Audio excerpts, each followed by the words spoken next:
guys, how are you? Hope everyone is doing well. It is mid-July. Thank you for taking some time to join us on today's topic.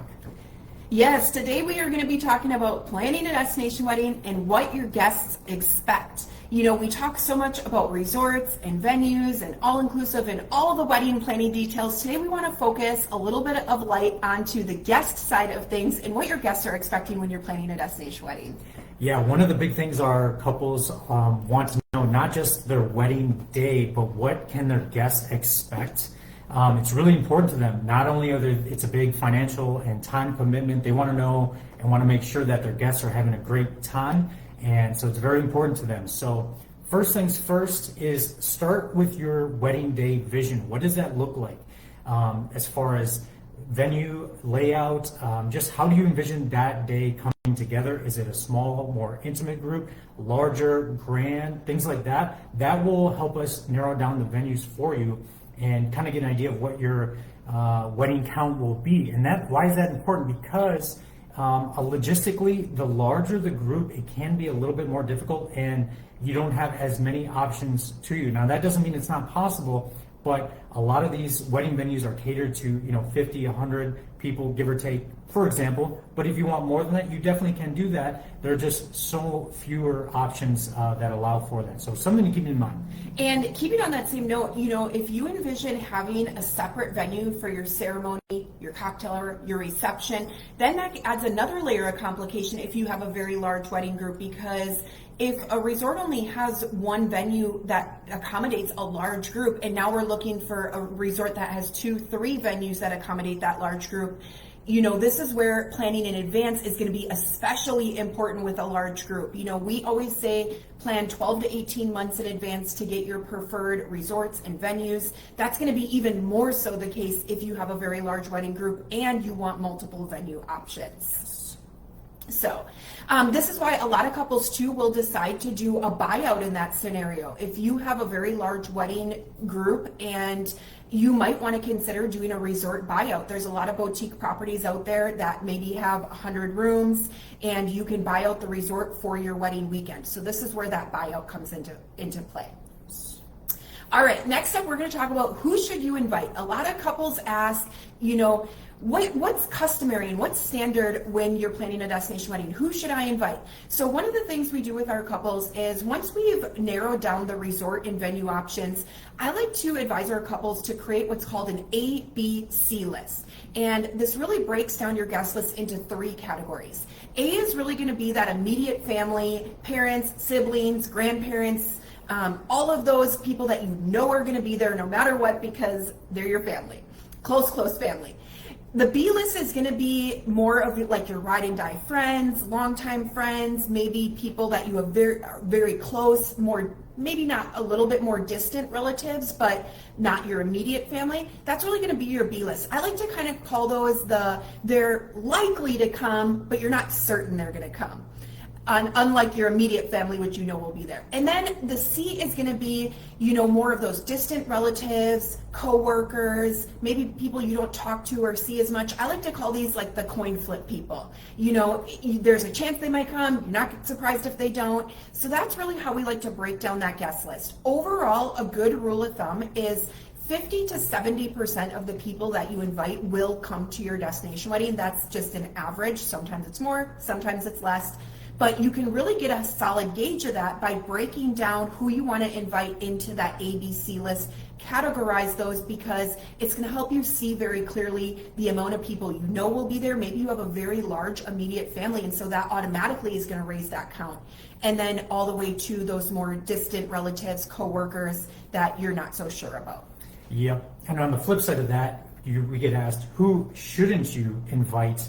Or do you feel like you're obligated to invite these people? Remember, you don't have to invite everyone and that's okay, especially if you're going to have a smaller wedding group. A lot of people aren't going to make the cut, and that's okay. Some examples of that might be some acquaintances or distant relatives that you rarely speak to. Maybe you have some friends that are friends, but you just haven't touched base with them in years. That's okay if you don't invite them. Also, another section of people to consider is you have maybe a good friend that's coming, but just started dating someone, in the last couple months. Don't feel bad if you say, hey, you're invited, but your plus one is not invited. That's okay too. Again, just if you're looking to keep it to a certain amount of people, not everyone's going to be able to go. So that's a big question that we get asked. Who should you not invite? And remember, it's your day. Invite who you want to be there, and if you don't want somebody there, don't invite them. The general rule is: would you want to share a drink with them, have a beer with them? If the answer is no, don't invite them. So another question that we get asked pretty often is, I want to have an adults-only wedding, but I feel bad because I have maybe a brother or sister and they have a little one, and I don't want them to not be able to bring their children along, or it makes it more complicated for them to have childcare. So just know that this is a very common question. If you want to have an adults-only wedding, there are so many ways that we can do that tactfully that will not hurt anyone's feelings. This can be as simple as on your invite saying, we love your little ones, but this celebration is going to be adults only because we want everybody to be able to fully relax and enjoy their trip. Now, on the flip side of that, there are a lot of resorts that offer exchange privileges, meaning there's adults-only areas and there's family-friendly areas. And so you could have your wedding at a resort like that allows you to stay in the adults-only area and allows your family to have the family-friendly side.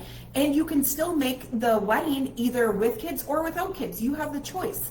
And there's also resorts where you have an adults only next to a family friendly. So there are plenty of options out there, no matter how you envision this. But my point here is, don't feel bad if you want it to be an adults only celebration. That is very common. I know some couples also will say, we're only letting like the bridal party bring their kids, because maybe they're going to be the ring bearer, the flower girl, and they're going to be involved in the wedding. A lot of resorts too have childcare options, whether it's somebody who comes on site at the resort or works directly with the resort. So even if you want them to be able to bring their kids on the vacation, but you don't want the kids to be at the wedding, that's an option that we can arrange as well. Yeah, that's the biggest thing, is just knowing that there are options out there that do have childcare in a pinch if you just have to have some kids there, but you don't want the children to be the focal point of your day or the resort or the vibe of the resort you're looking for. Next question: who pays for the flights? As I said earlier, it is a big financial and time commitment from your guests, but are we as a bridal couple supposed to pay for our guests' travel? And the short answer is no. This is your special day. They do not have to come. It's optional. We get that they're there for your wedding day, but this is also a vacation for them. So flights, accommodations, any travel costs for the destination, those costs do go to your guests. Now, that doesn't mean you can't help them out, maybe on the back end, hosting for example, a catamaran, if you wanted to foot that bill and just have everyone on the boat and have a great time, or maybe a send-off brunch on the last day that you host, and you could cover those costs. Or you could tell your guests, hey, you know what, we don't want any gifts, just you being there is really helping us have a great time. That way, it's just another financial cost that they don't have to worry about. So there are ways to work around that, but to answer the question, yeah, the travel costs are on your guests. And, bypassing on the wedding gifts is probably the thing we see the most commonly, where people, just say, just you being there is enough. They might opt to do like a honeymoon registry for those people that really want to give them a gift, but a lot of couples do opt to bypass that.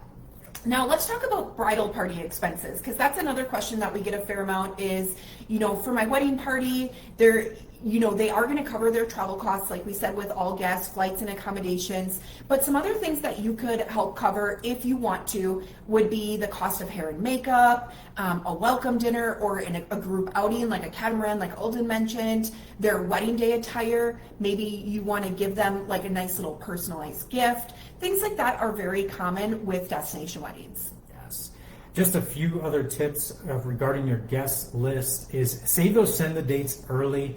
We tell all our bridal couples you're trying to get that venue reserved a year out.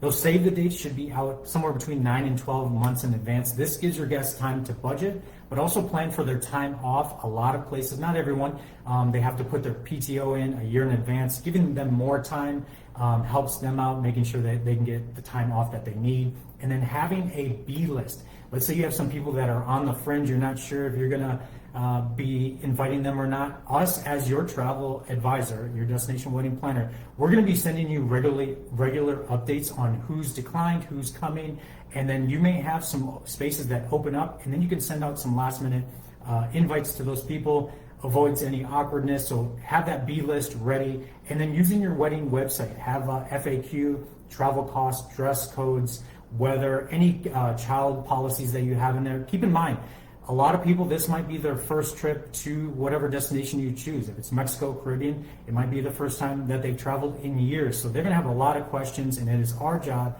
to try to make that as clear and as seamless as possible.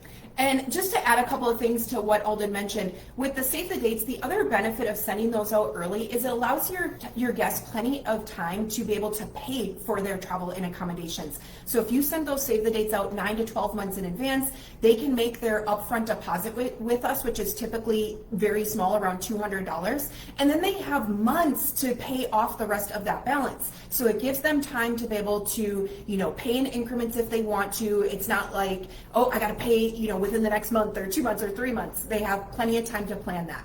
As far as the B list goes, another thing with that, now the list we're going to be sending to you is an inventory report. So it is going to have a list of everyone who has booked the reservation.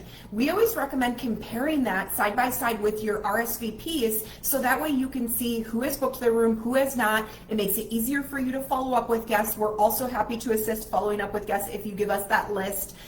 So just some other ways that we can make that seamless and stress-free.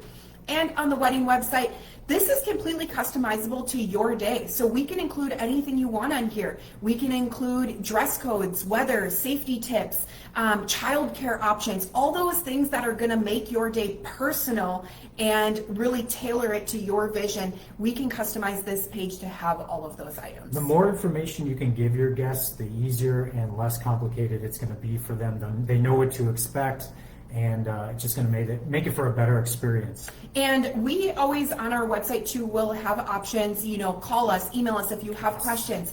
We know if you're having 50, 100, 200 family members, you don't want to be dealing with all those calls. That's why you're hiring us. That's why we're here. We're going to take those calls for you. We're going to help take the time to walk your guests through on the phone. I can't even count how many times in a week I do this, where I talk to somebody and I walk them through step by step, push this, then go here, then this, and this is what this means. And I explain all those things to them. And that's really what you're looking for, is somebody to take all of that stress off your plate. What to expect at the airport, transfers. What if I want to extend my stay and maybe travel elsewhere in the region? Is that something that you can help us with? All things we can assist with. Yes. Now, no matter when you end up saving, no matter when you end up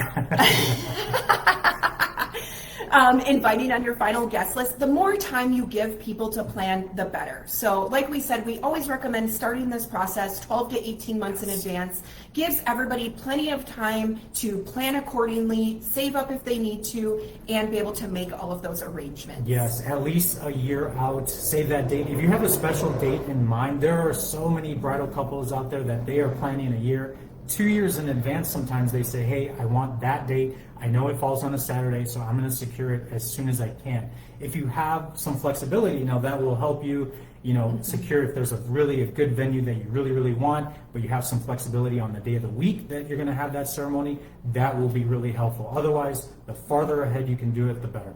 Yeah, a lot of really popular venues fill up easily 12 to 15 months in advance, especially for weekend dates. So just keep that in mind when you are planning. If you are planning on a tighter timeline, you are going to need to be a little bit more flexible. And the larger the wedding group you have, you may have a little less options, especially if you're not planning far in advance. One thing that couples also try to do is try to bump it next to a holiday, so that way their guests don't have to take as much time off.